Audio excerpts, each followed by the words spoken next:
تو دوستو کہتے ہیں کہ قسمت ایک کھیل ہے، اور یہ تو سب کو پتہ ہے کہ قسمت کیسے لوگوں کو آزماتا ہے اور کہاں کہاں سے گھوم پھر کے آ جاتا ہے قسمت، کسی کا کیسے بدل جاتا ہے، کسی کا کیسے۔ تو اس قسمت کے کھیل میں آپ لوگوں کے سامنے ایک کہانی گزارش کر رہا ہوں۔ کہتے ہیں کہ علی ایک غریب گھرانے کا لڑکا تھا جو ایک چھوٹی سی چائے کی دکان پر کام کرتا تھا۔ صبح جلدی اٹھتا، دکان کی صفائی کرتا اور پھر چائے بنا کر لوگوں کو پلاتا تھا۔ اس کے والد کا وفات بچپن میں ہو گیا تھا اور اس کی ماں گھروں میں کام کر کے گزارا کرتی تھی۔ علی کا ایک ہی تمنا اپنی ماں کے لیے ایک بہتر زندگی بنانا، لیکن ہر جگہ غریبی اور ذلیل کرنے والے لوگ، کیونکہ لوگ تو آپ کو پتہ ہے ہر جگہ ہوتے ہیں ایسے لوگ، اس کو ہر جگہ ایسے لوگ ملتے تھے، لوگ اس کا مذاق اڑاتے، لیکن اس نے کبھی ایمانداری کا دامن نہیں چھوڑا۔ تو ایمانداری بہت ضروری ہے، کیونکہ ہم لوگ کبھی کبھی سوچتے ہیں کہ رہنے دو ایمانداری کو، کیا ملتا ہے ایمانداری سے، لیکن نہیں، ایمانداری بہت زیادہ ضروری ہے۔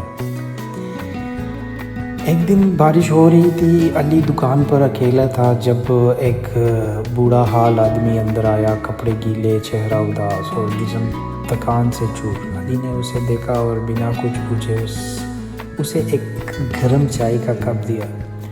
آدمی نے حیرت سے علی کو دیکھا۔ بیٹا، تم نے مجھے بنا کچھ مانگے چائے کیوں دی؟ اس آدمی کا یہی سوال تھا علی سے۔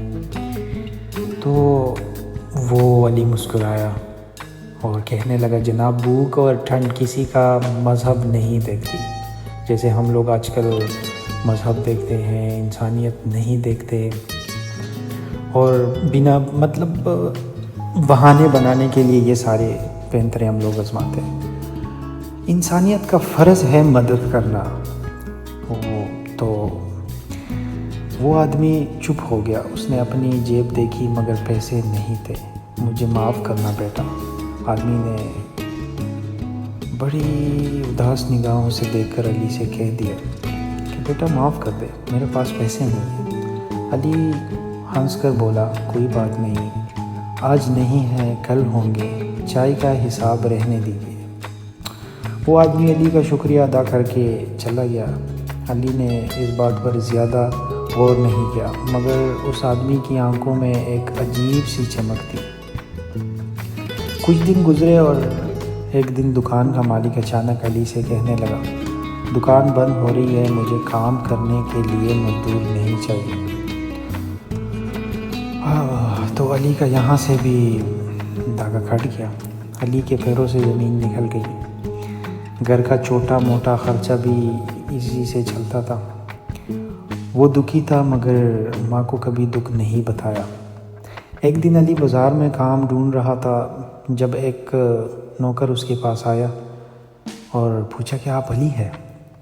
تو اس نے ایکسائٹڈ ہو کے کہہ دیا، ہاں میں علی ہوں، چلیے آپ کو مالک صاحب بلا رہے ہیں۔ علی حیران ہو گیا، وہ نئے کپڑے اور ایک بڑے گھر کے اندر گیا۔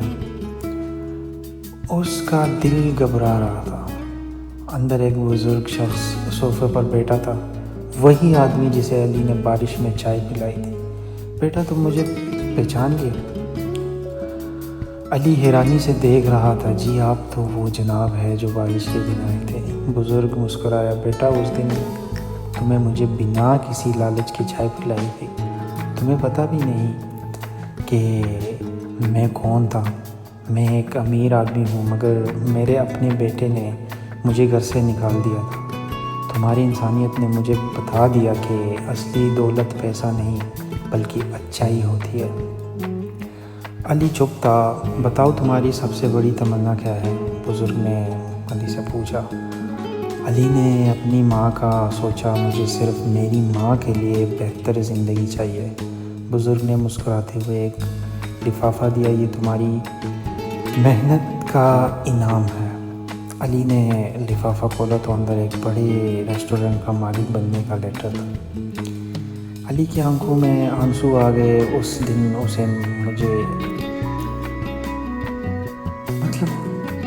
علی کو سمجھ آ گیا کہ قسمت کبھی ایسے موڑ لے لیتی ہے جو سوچا بھی نہیں ہوتا۔